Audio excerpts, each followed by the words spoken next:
Em nome do Pai, e do Filho, e do Espírito Santo. Amém.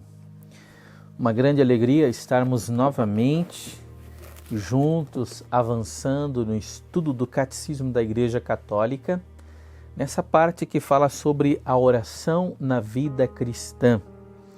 E hoje nós vamos começar o artigo 3º, falando no tempo da Igreja, mostrando como as orações que realizamos na igreja são também esse convite a avançarmos na intimidade com o coração do nosso Pai Celestial. Nós estamos no número 2623, que começa assim: no dia de Pentecostes, o Espírito da promessa foi derramado sobre os discípulos, reunidos no mesmo lugar. O esperando, todos eles perseveravam na oração em comum. O Espírito que ensina a igreja e lhe recorda tudo o que Jesus disse, vai também formá-la para a vida de oração.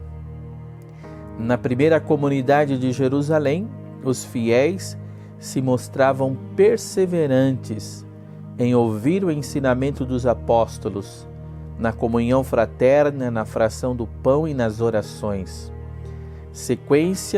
A sequência é típica da oração da Igreja, fundada na fé apostólica, autenticada pela caridade e alimentada pela Eucaristia. As orações são, sobretudo, as que os fiéis ouvem e leem nas Escrituras. As atualizando, porém, são principalmente as dos Salmos, a partir de sua realização em Cristo. O Espírito Santo, que assim lembra Cristo à sua igreja orante, também a conduz à verdade plena e suscita formulações novas que exprimirão o insondável mistério de Cristo, atuando na vida, nos sacramentos e na missão de sua igreja.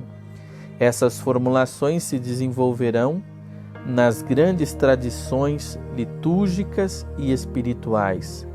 As formas da oração, como nos são reveladas pelas Escrituras apostólicas canônicas, serão normativas da oração cristã.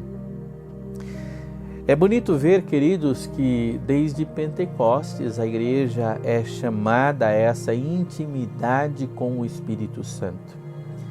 É o Espírito Santo que nos conduz ao relacionamento com o Pai, que nos conduz ao relacionamento com o Filho, e é o Espírito Santo que conduzia a primeira comunidade apostólica após a ascensão do Senhor a fundamentar a sua fé, a transbordar na caridade e alimentar essa mesma fé na Eucaristia, como diz o Atos dos Apóstolos, capítulo 2, versículo 42, como nós ouvíamos, onde diz: perseverantes em ouvir o ensinamento dos apóstolos na comunhão fraterna, na fração do pão e nas orações. Mostrando assim que é o Espírito Santo que vai suscitando na igreja as orações que hoje a própria igreja, através dos rituais, através das normas canônicas, nos apresentam.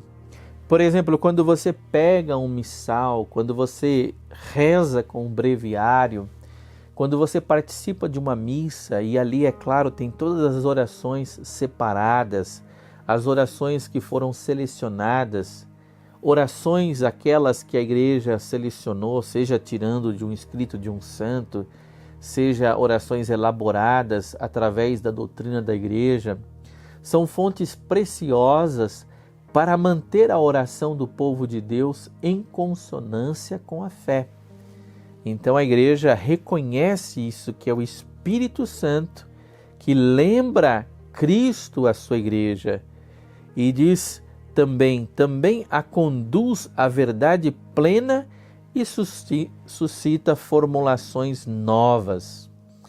É claro que sempre também as orações da igreja, elas são renovadas, no sentido de trazerem às vezes uma tradução que possibilite uma melhor compreensão, no sentido de trazer novas orações, porque quando sai um novo missal, por exemplo, trazem também novas orações com orações de santos que foram canonizados recentemente. Então a gente vê que a igreja tem essa preocupação sempre de nos fazer orar, de propor para nós orações que nos colocam em comunhão uns com os outros, que nos colocam em comunhão com o mistério celebrado e que nos colocam em comunhão com toda a fé apostólica, essa mesma fé que é alimentada de modo excelente na Eucaristia. Então nós vamos avançando, percebendo como que as orações da igreja, elas nos protegem. Os ritos que trazem as orações formuladas, que foram rezadas várias vezes, centenas de vezes por todo o povo de Deus, por todo o povo que faz parte dessa igreja, por anos, são orações que nos protegem, nos colocam dentro de um rito, e o rito, a gente sabe, ele tem esse sentido salvífico, ele tem esse sentido de nos colocar em comunhão, seja com os nossos irmãos, já que viveram a fé no Antigo Testamento, seja com a igreja apostólica, seja com a igreja presente em nossos dias, que caminha pelo mundo em nossos dias. O rito, as orações, as fórmulas são maneiras seguras de a gente manter essa sintonia e essa harmonia de oração. Então, cada vez que você participa de uma missa, cada vez que você participa da oração do breviário, ou reza o breviário, tenha certeza que você está em comunhão com uma multidão de outros irmãos que estão rezando essa mesma oração, que estão ouvindo essa mesma oração e que estão compartilhando dessa mesma fé cristã, dessa mesma fé apostólica. Que o Senhor assim crie em nós uma disposição, crie em nós um amor para que a gente sempre tenha esse cuidado, esse zelo de nos colocarmos em oração e de uma oração que nos coloca em comunhão com a Santíssima Trindade e uma comunhão entre nós. Que o Espírito Santo nos abençoe e que possamos assim avançar, crescer no amor à oração. Sejam as orações formuladas pela Igreja, sejam as orações que protegem a nossa fé e motivam a nossa fé e são base até mesmo para as nossas orações espontâneas, seja por essas orações que também nos ajudam cada vez mais a entrar no mistério de Deus que se manifesta também na vida dos santos e principalmente naqueles mistérios que são mais caros para nós, da vida de Cristo e também da vida da Virgem Maria. Que o Deus Todo-Poderoso te abençoe e te fortaleça e incendeie o seu coração no caminho da oração. Em nome do Pai, do Filho e do Espírito Santo.